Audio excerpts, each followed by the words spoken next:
Hi, I'm Kalman Kervey and welcome to this video. This one will be sort of an explanation of the differences between IT support and customer support.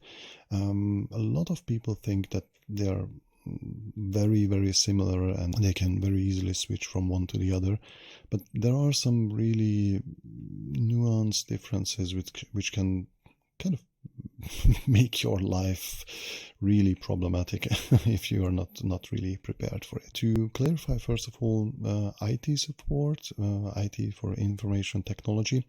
IT support is about solving problems and providing maintenance for the infrastructure, the IT infrastructure of another company, be that server management or watching out for problems with applications, password resets, managing access and all that. So it's really computer specific usually. Customer support is more human centric and quite often money centric. With customer support, you're providing assistance in dealing with the problematic situations of a company, basically between a company and their consumers, their customers. This can be like anything from selling Christmas trees to selling mobile phones or selling some other type of service. But basically, with customer support, you're getting the calls from the everyday people, from anyone basically who's buying the products of the company.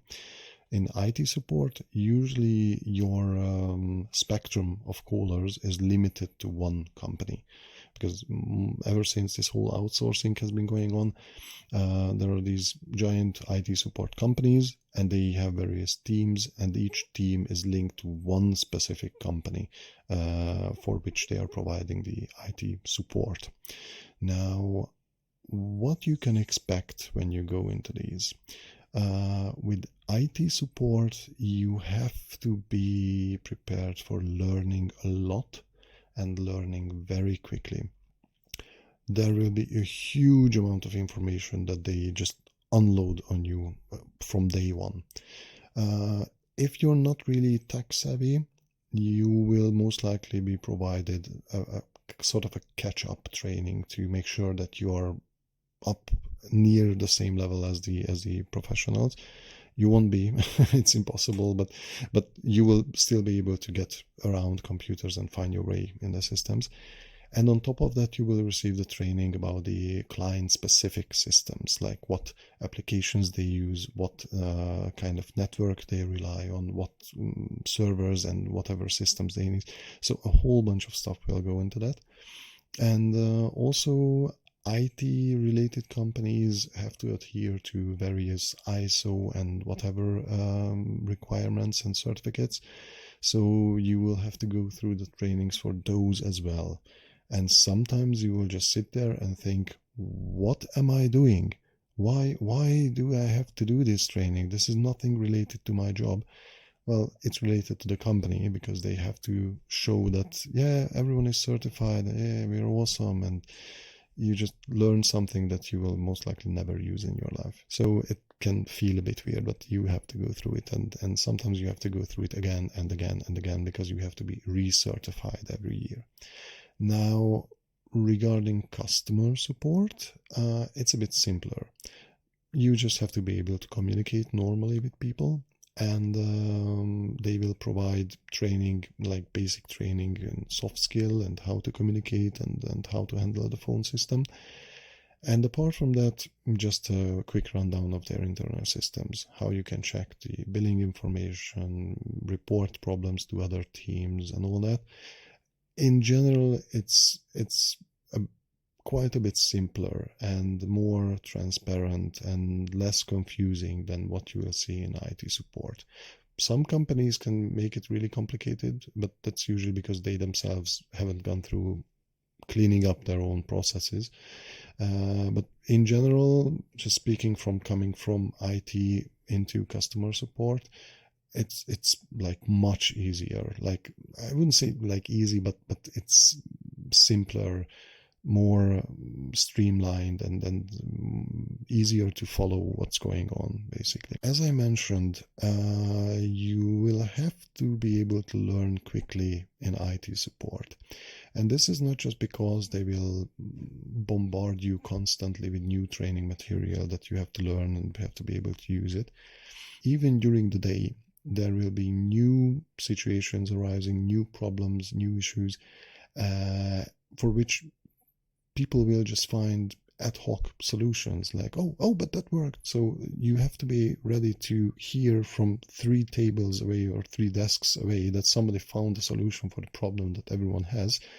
And you have to be able to immediately use that solution on your next call. And that's a very good way to prevent huge waves of calls developing with unresolved cases. Because then if everyone can pick up that information quickly and utilize it immediately, then the whole problem can be solved very quickly. And this information can be provided to other teams, and everyone immediately has a solution for that. So that's what I mean by quickly learning and quickly being able to use what you learned, because this is not just about the trainings, this is about the everyday situation. And in most cases, when we had something like that developing, some major issue impacting a lot of people, this kind of solution was way faster than waiting on a 2nd or 3rd level team finding a central solution, because we immediately could mitigate the impact of the developing problem. So that's why it's really good if you can quickly react and use what you just heard. Regarding customer support, you don't necessarily have those kind of situations. It can be that, for example, an incorrectly printed bill went out or invoice went out to a bunch of people, but it's not something that you have to resolve. You just report it and then, or you check the system and you send out the correct bill or things like that. So it's not, doesn't come up very often. So you don't have to be like so much on top of it. Usually when there's something new, they just send out an email and you read the email in the morning. Oh yeah, we have to change that in the system. Okay, whatever, we'll do it that way. So it's not, doesn't require that level of flexibility as in IT support, because in IT support, if something starts going wrong, that will just snowball into a huge problem later on.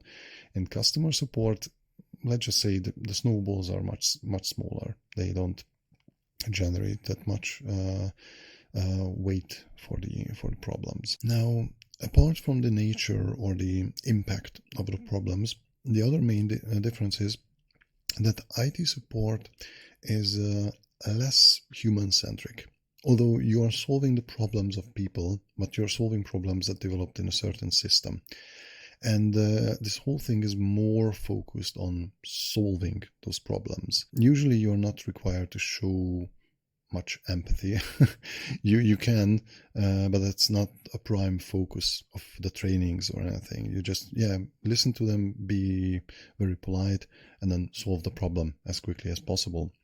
So it's far more solution-centric, far more resolution-centered in general. Regarding customer support, interestingly, it's more human-centric.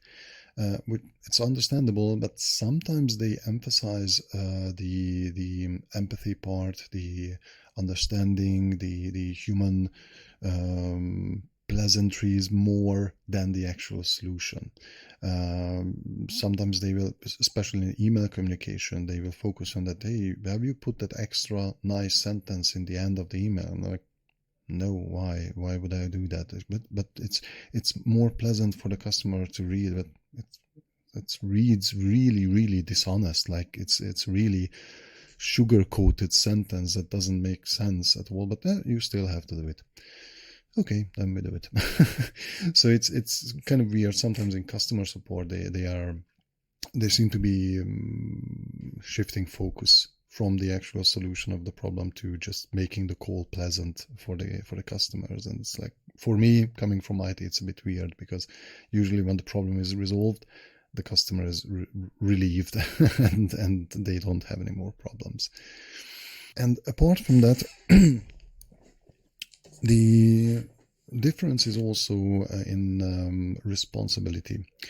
Now, in IT support, there's way more responsibility on your shoulders.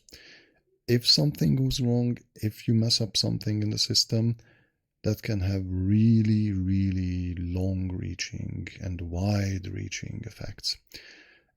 You provide a password for the incorrect person because you didn't go through the proper security checks, you can lose your job immediately. And that person, if they really want to do harm, getting into a system, they can really, really do harm for the company, like crippling companies entirely. If you're reporting something to the incorrect team, it might take too long for that team to realize what's going on and divert it back to the proper team. And that loss can lead to extreme consequences. Also, the nature of the problems can be really, really weird. Something very minor can lead to extreme effects. Without mentioning names, one of the most mind-boggling cases that I had was in one of the harbors. One of the printers broke down, and that printer was a special printer for making watermark printouts of the shipping manifests, meaning and this was for a huge oil company, meaning that without the shipping manifests, the ships with billions of gallons and liters and all sorts of huge amounts of oil and fuel of every kind couldn't move in or out of the harbor. So that was really interesting. And it came out that the actual solution process, the actual communication chain to get the specific repairman for that printer to the harbor and fix it, wasn't really worked out. And it took 3 days, like 3 days to get someone to fix that printer. And for 3 days, these giant oil tankers were just sitting there, not moving in or out. Yeah, it was visible. That meant that a whole bunch of countries got their oil and their fuel 3 days later because one printer, and that was massive. So it's you see, a very tiny thing can have a very huge effect on everything. Basically, it can have global effect, and yeah, living with that is not really good for your peace of mind. So when you think about this, yeah, it puts a bit more pressure on you, how you handle the calls and what kind of calls you have, and you have to be able to sort of not get emotional and just separate it in your life that, okay, this is happening, I did everything I can, there's nothing more I can do. So I reported it to all the responsible people, or the ones who have access to the problematic part in the system, and hopefully they will fix it. But yeah, so if you're not really comfortable with these situations, I would not advise you to go into IT support, because you will have these cases. Now, on the other hand, in customer support, there are some weird situations as well, but in general, the responsibility, the effect is much, much lower. What do you have? Someone will have a bad day because their, I don't know, online streaming service is not functioning for a couple of hours, or someone will need to order a replacement part for some product that they bought. The worst that can happen, that they will write mean things on one of the social media platforms about the company, and then that's like, oh my god, the world is collapsing, somebody wrote something bad about us. And it's like, you have like 100,000 positive reviews, you have one negative. That's not really the end of the world. It's not like a major oil company is not able to transfer billions of gallons of oil to other countries to be keeping them functional, basically. So it's kind of a different thing. Although there can be a few cases that will stick with you, some really, really heavy hitters. So you have to be prepared for that, because since this is more human-centric, when you realize the impact on the human or humans calling you, that can really mess with you. The prime example for this was when I was in customer support for one of the electric companies. Basically, when someone is not paying their bills, after a couple of months they disconnect the electricity. And we did get the reports that sometimes the electricians who went out, they disconnected the wrong address or the wrong flat or something like that, and then we had to call them back, and it took quite a while for them to go out. Once I received a call that they disconnected, they should have disconnected like flat A from in a house, and they accidentally disconnected flat B in the house. But in flat B, there was someone living in an iron lung. They had a generator which still provided electricity, but the generator was running for 24 hours.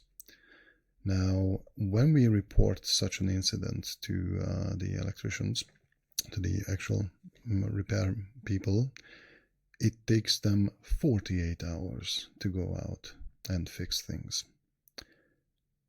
I reported it. I filled out all the necessary documentation. I've put urgent, urgent, urgent everywhere possible. And that was it. To this day, I have zero idea what happened after that.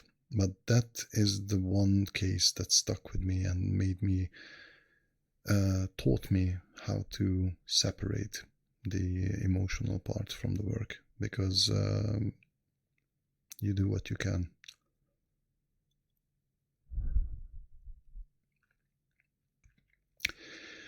And that's it. And then you go on to the next call and the next email. And yeah, so be prepared.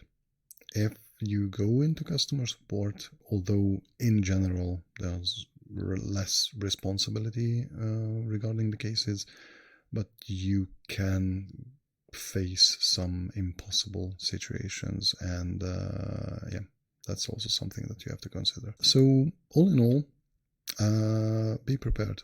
Either way, if you go into IT support or customer support, think about what the company that you're supporting is dealing with. For example, based on this last case that I mentioned, I would not advise working for any electricity provider company, because you can end up with cases like that. It doesn't happen very often. I was for about 1.5 years at that company, and this was the one case that stuck with me. There were a couple more, but they weren't serious. Like, they were unpleasant, but not that heavy, so to say.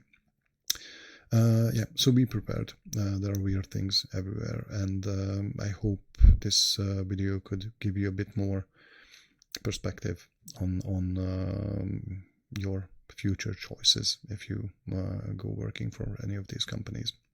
So if you like this video, then likes are highly appreciated. If you would like to see more of this kind of content, then please subscribe.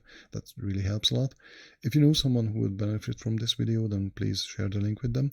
And if you wish to support me through any other means, then you can do that via Patreon, where I'm sharing early access and exclusive content.